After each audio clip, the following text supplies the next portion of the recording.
More than 200 people have been evacuated from areas north of Durban and KZN following torrential rains over the weekend. The government there has also seen major damage to roads and waterworks. Newzroom Afrika's Karinda Jagmohan is on the ground in Durban on the M4 near La Mercy, actually. In fact, Karinda, that's where I understand the road has caved in. What are you able to see? Indeed. So we're actually heading to the M4 where part of the road caved in, and there's road closures along that part of the road. It's a major road connecting the north coast to the Durban CBD, and one of the suburbs nearby, Seaties. There's also another massive sinkhole here. My colleague Spongiseni Kubande will show you what happened here. Now, we understand from the community that this happened quite late at night during the torrential rain, and a car was actually stuck inside this hole as well. Fortunately, there were no fatalities, no injuries, and the person managed to escape. They removed the car as well, but you can see some of the debris still.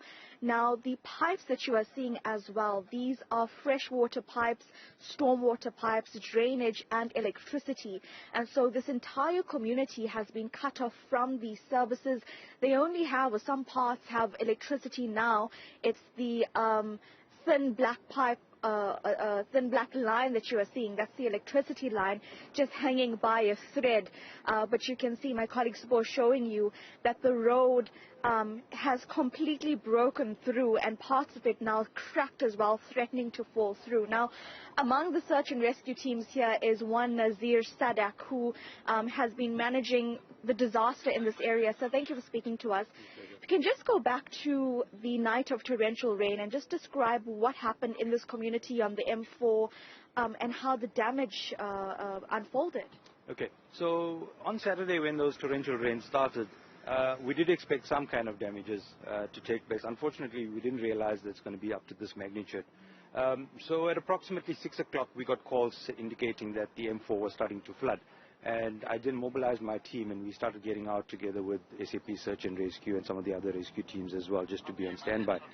At approximately 6:30, we then received a phone call indicating that there was a vehicle that had collapsed into this crater next to us. When we arrived here, there was a single driver that was in the vehicle. Thankfully, he was unharmed. We managed to then take him out, and in that drama, we had one of the residents' dogs that also fell into the crater as well, which we also managed to take out. Thankfully, the driver of that vehicle wasn't injured or anything of that sort. But what we have here next to us is basically all the main pipes, the municipality pipes, from sewer to electricity to fresh water to storm water.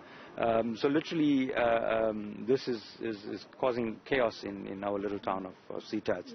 And then behind me, that little 3-meter road that we have that's left of this section of road is basically the only pathway to the La Mercy area, South Beach area, Desai and Seaties to exit this area. Yeah.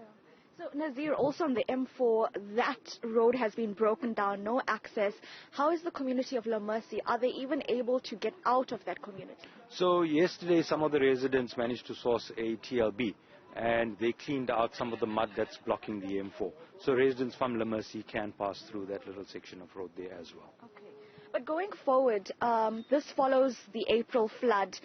Tell us, from what you have seen on the ground as search and rescue personnel for CERT, what is your take on what has happened? Do you think that residents are going to be able to recover from yet another natural disaster? Well, people are still recovering from the last disaster that we've had, and I think people are just starting to get back on their footing. I know one of the homes near me, the guy had his entire home flooded, and he just recovered, cleaned out all that mud and all that soil a few days ago, and he's been hit again with all these mud and mudslides in the water that was coming through. So it's going to take residents a long time as well. And I think one of the things that we need to look at is our infrastructure for eThekwini, especially in our area here. It's not being maintained, and I think this is the results that we're seeing now. Absolutely. Thank you so much for speaking to us. Nazir Sadak from the CERT team.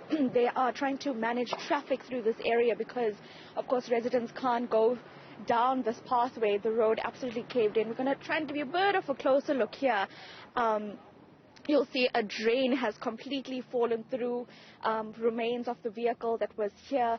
Fortunately, no injuries, but we hear on the ground that there have been at least 3 fatalities reported. Today at 8:30, the Premier, Sihle Zikalala, will be visiting Umhloti, which is about 5 kilometers nearby us, because there's major damage that unfolded there. As well as in Tongaat, we understand old age homes were evacuated. More than 200 people were evacuated in that area because of safety concerns like what you are seeing here. Clearly, just with the infrastructure that has been unable to cope with the second natural disaster we're seeing in just a space of a month. Makes you wonder, Karinda, how long it'll take to really rebuild to pre-flood kind of standards, for lack of a better term. For now, thanks very much indeed, Karinda Jagmohan, live to us there from La Mercy in Durban.